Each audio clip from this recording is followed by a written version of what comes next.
Hey everyone, welcome to Story P. Let's talk about P. Diddy, who is a messed up man, but extremely powerful in Hollywood. Multiple people have accused him of doing inappropriate things. एक तो वो लोगों को drug करता है, जिसके बाद जब वो लोग होश में नहीं रहते ना, तब प्रोस्टिट्यूट्स को बुलाया जाता है, एंड फिर वो प्रोस्टिट्यूट्स जो पर्सन होश में नहीं है, उसके साथ लंबे वक्त तक फिजिकल होते हैं, एंड ये सब चीजें रिकॉर्ड की जाती है so that later on DD वो लड़की या लड़के को ना ब्लैकमेल कर पाए। एक रूमर कई साल से चल रहा है दैट जस्टिन बीबर के साथ भी समथिंग हैपेंड, जिसके बाद वो बहुत डिस्टर्ब हो गया। एक ओल्ड वीडियो है जिसका टाइटल है 48 आवर्स विद डीडी, जिसमें जस्टिन बीबर 48 आवर्स तक डीडी के साथ रहता है। अभी वो पॉइंट पे ना Justin was obviously starting his career, he was 15-16 years old, and तभी ज्यादा लोगों को ना डीडी कितना विशियस है इसके बारे में नहीं पता था। हेंस ये बोला गया कि शायद जस्टिन भी उसके ट्रैप में फंसा होगा, बिकॉज जस्ट जो नए आर्टिस्ट होते हैं ना, उनका डीडी कई बार फायदा उठा चुका है, उनका टेप्स बनाता है सो दैट लॉन्ग रन में वो उनको ब्लैकमेल करके थ्रेटन करके उस चीज का फायदा ले पाए। एंड इट इज सेड कि लास्ट 20 इयर्स से ऑलमोस्ट डीडी ये सब कर रहा है। To understand why P Diddy is so powerful, उसके लिए ना थोड़ा उसके पास्ट में जाना पड़ेगा। 1969 में पी डीडी का जन्म हुआ था। 1990 में उसने अपना करियर स्टार्ट किया जब अपटाउन रिकॉर्ड्स के साथ वो इंटर्नशिप करने लगा, बट कुछ साल बाद वहां से उसको फायर किया गया,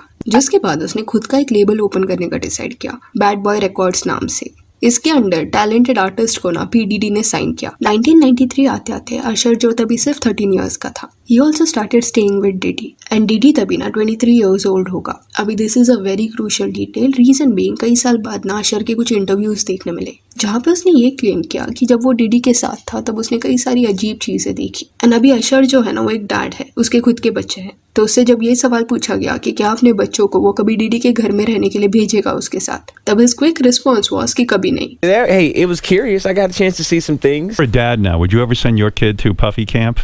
Hell no. This in a way shows कि डीडी का जो घर है ना वो बच्चों के लिए सेफ नहीं है, एंड डीडी से लोगों को अपने बच्चे दूर रखने चाहिए। अभी जब पी डीडी ने 90s में अपना लेबल ओपन किया एंड टैलेंटेड आर्टिस्ट को साइन करना शुरू कर दिया, उसके कुछ वक्त बाद ना खुद के भी गाने उसने रिलीज करना शुरू कर दिया, एंड वो गाने वगैरह सुपर हिट गए थे, जिसके चलते quickly he got successful and famous. People wanted to join his record label company, and देखते ही देखते कई influential लोगों के साथ उसका कनेक्शन बना, एंड म्यूजिक इंडस्ट्री में उसके रिकॉर्ड लेबल वाया ना कई लोगों का करियर भी बन गया, जिसके चलते पी डीडी ने काफी पैसा बनाया। फिर 1996 में टुपाक जो एक फेमस रैपर था, उसकी गोली मार के ना हत्या कर दी गई थी। लेटर ऑन इस केस में जिस पर्सन को पकड़ा गया था, उसका यह कहना था कि डीडी के कहने पे उसने टुपाक को मार दिया है। तो ऐसे कई सारे स्पेकुलेशंस है कि डीडी ने कुछ लोगों की जान भी ली है। ऑल्सो पी डीडी को ना एंगर इश्यूज है, उसने लोगों पे गुस्से में आके ना हाथ वगैरह उठाया है या उनकी गाड़ियां डैमेज की है। फिर जब अगर कोई उसके अगेंस्ट केस करने का ट्राई करता, तब out of the court settlement करके उसके लॉयर्स ये केस को रफा दफा कर देते। अब ये पर्सन कितना ज्यादा क्रूएल है ये चीजें बाहर नहीं आती अगर उसकी एक्स गर्लफ्रेंड ने उसे एक्सपोज नहीं किया रहता तो। नवंबर 2023 में कैसी ने अपने एक्स बॉयफ्रेंड डीडी के अगेंस्ट लॉ सूट फाइल किया, जिसमें शी क्लेम्ड कि ऑलमोस्ट 10 साल तक ना उसके ऊपर अब्यूज हुआ था। इवन उसका ये भी कहना था कि रैंडम आदमियों के साथ उसे सोने के लिए फोर्स किया जाता, and according to her even Diddy ने उसके साथ जबरदस्ती की थी, एंड उसको काफी ज्यादा मारा भी था। अभी कैसी जो है ना वो डीडी से 2005 में मिली थी,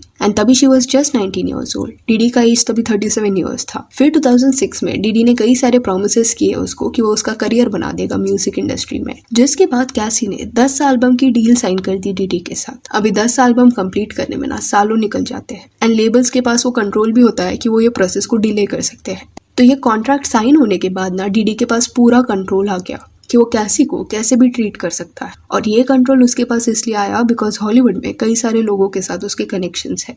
तो कैसी किसी के पास मदद के लिए भी नहीं जा सकती थी, और अगर वो डीडी से अलग होने का ट्राई करती तो ये कॉन्ट्रैक्ट के बेसिस पे डीडी की कंपनी उसको सू कर सकती थी। एंड वो वक्त पे she was very young and she was getting constantly abused. अगर वो डीडी को छोड़ने का बात करती देन डीडी वायलेंट हो जाती। और एक इंसिडेंट सामने आया जो होटल रूम में हुआ था। डीडी एंड कैसी के बीच में कुछ झगड़ा होने लगा एंड डीडी काफी ज्यादा वायलेंट हो गया, जिसके बाद कैसी वहां से एस्केप करने का ट्राई करने लगी। रूम से बाहर आने के बाद कैसी वो फ्लोर से निकलने का ट्राई कर रही थी, बट तब तक डीडी जो है ना वो भागते हुए आया एंड उसने कैसी को पकड़ लिया, जिसके बाद उसने बुरी तरीके से कैसी को मारा। ये झगड़ा जहाँ पे हो रहा था ना वहाँ पे सीसीटीवी कैमरा था, एंड इसी वजह से डीडी ने होटल वालों को $50,000 दिए सो दैट ये जो फुटेज है ना वो डिस्ट्रॉय कर दे। अभी कैसी ने ये चीज के बारे में जब रिवील किया तब डीडी ने ये सारे एलिगेशंस को डिनाई कर दिया। उसका एंड उसके लॉयर का ये स्टांस था कि ये जो लड़की है वो सिर्फ पैसों के लिए ये सब झूठ बोल रही है। बट टू एवरीवन सरप्राइज वो जो होटल लॉबी का फुटेज था ना वो लीक हो गया। समवन लीक्ड इट एंड कैसी के पास वो फुटेज का कॉपी आ गया। जिसके बाद वो फुटेज को जब इंटरनेट पे रिलीज किया गया एवरीवन रियलाइज दिस कि कैसी सच बता रही थी एंड डीडी वाज लाइंग। अभी फुटेज बाहर आने के बाद डीडी के पास कोई ऑप्शन नहीं था, उसको एक्सेप्ट करना ही पड़ा कि वो वायलेंट था उस रिलेशनशिप में। जिसके बाद उसने एक अपॉलॉजी वीडियो डाला।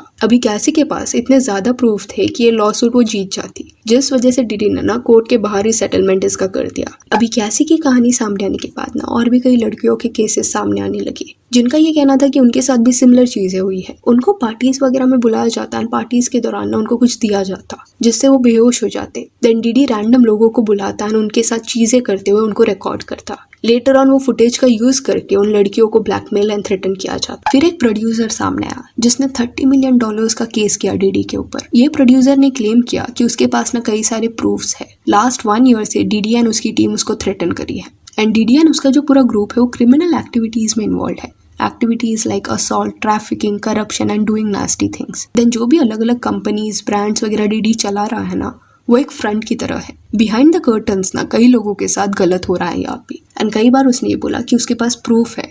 तब इन्वेस्टिगेशन भी इसके अगेंस्ट शुरू हो गया था। फेड्स जो है they also got involve and एक दिन उन्होंने उसके घर में रेड भी डाला। रेड के दौरान उसके घर से अजीब चीजें बरामद हुई जैसे 1000 bottles of baby oils and lubricants, narcotics यानी कि वो जो व्हाइट सब्सटेंस होता है वो, बंदूकें वगैरह मिली। देन इलेक्ट्रॉनिक एविडेंसेस भी मिले। बोला जा रहा है कि जो भी विक्टिम्स वो फुटेज के बारे में बात कर रहे थे कि उन्हें रिकॉर्ड किया जाता था और उनके साथ चीजें की जाती थी, वो फुटेज इन्वेस्टिगेटर्स के हाथ में लग चुका है। एंड बेबी ऑयल्स इतने क्वांटिटी में डीडी के घर में क्यों थे, इस पे भी कई लोगों ने सवाल उठाया। ऑब्वियसली लुब्रिकेंट्स एंड ये चीजें किस एक्टिविटी के लिए यूज हो रही थी वो लोगों को समझ गया था। उसका नेटवर्क भी अगर आप देखोगे ना तो वो एक बिलियनर है एंड इट इज सेड कि इतना वेल्दी एंड पावरफुल वो अपनी इलीगल एक्टिविटीज की वजह से बना। बियॉन्से एंड जे-ज़ी को भी ना ये सब के बीच में काफी बैकलैश मिला। रीजन बीइंग वो क्लोज है डीडी के साथ, कई सालों से उनका फ्रेंडशिप है। इसी वजह से बियॉन्से एंड जे-ज़ी पे सवाल उठाया गया कितने सालों से वो इतने क्लोज है डीडी के साथ। So how is it possible कि उन्हें बिल्कुल भी आइडिया नहीं है कि उसके पार्टीज में क्या होता है, कैसा वो आदमी है, जबकि वो भी उसके पार्टीज अटेंड कर चुके हैं। इंटरनेट पे ना कुछ थियोरीज भी है that Beyonce and Jay-Z music industry में जो ये एक पावरफुल पोजीशन होल्ड करते हैं वो इसलिए है because they are close to Diddy and they have also benefited from all this. ये लोग इतने पावरफुल है कि इनकी जो डॉटर है जिसका म्यूजिक इंडस्ट्री में करियर स्टार्ट भी नहीं हुआ है, स्टिल उसको ग्रैमी अवार्ड दिया गया है। ग्रैमी जो इतना बड़ा अवार्ड कंसिडर किया जाता है वो ये फैमिली को ना ऐसे ही दिया जा रहा है and that is actually absurd. Then Justin Bieber के केस के बारे में बात करें तो जब वो 15 ईयर्स का था तब अशर जो है ना उसको डीडी के घर में लेके गया एंड ये चीज की वजह से अशर को बैकलैश मिला है बिकॉज ही न्यू दैट कि वो घर जस्टिन के लिए सेफ नहीं है। खुद के बच्चों को वो वहां पे भेजने के लिए बिल्कुल रेडी नहीं है, फिर भी उसने 15 साल के जस्टिन को रिस्क में क्यों डाला। एनीवेज इट इज सेड कि डीडी के साथ जब जस्टिन इन्वॉल्व हुआ उसके साथ पार्टीज वगैरह अटेंड करने लगा। उसके बाद जस्टिन में स्ट्रगल करने लगा, उसको भी एडिक्शन इश्यूज हुए। ऑब्वियसली अभी जस्टिन बीबर एक्सट्रीमली फेमस है, मे बी वो ओपनली कभी भी ये चीजों के बारे में रिवील नहीं करेगा, पर डीडी जो है ना वो काफी शेडी चीजें कर चुका है एंड कई लोग उसके विक्टिम रह चुके हैं, इवन सेलिब्रिटीज भी। अभी जब ये केस में इन्वेस्टिगेशन हो रहा है तब और भी कई फेमस लोगों के नाम डीडी के साथ जुड़ते हुए दिखाई दे रहे हैं जिन्हें या तो ये पता था कि डीडी क्या कर रहा है या किसी और वे से ना वो ये ट्रैफिकिंग रैकेट का हिस्सा थे। सो या that's it for this video. Do let me know कि पीडीडी के ये केस के बारे में आपका क्या कहना है and if you want you can follow us on Instagram जिसका लिंक आपको डिस्क्रिप्शन में मिल जाएगा। और ये वीडियो अच्छी लगी हो तो लाइक एंड शेयर करें और ऐसे और अपडेट्स के लिए चैनल को प्लीज सब्सक्राइब करें। Thank you.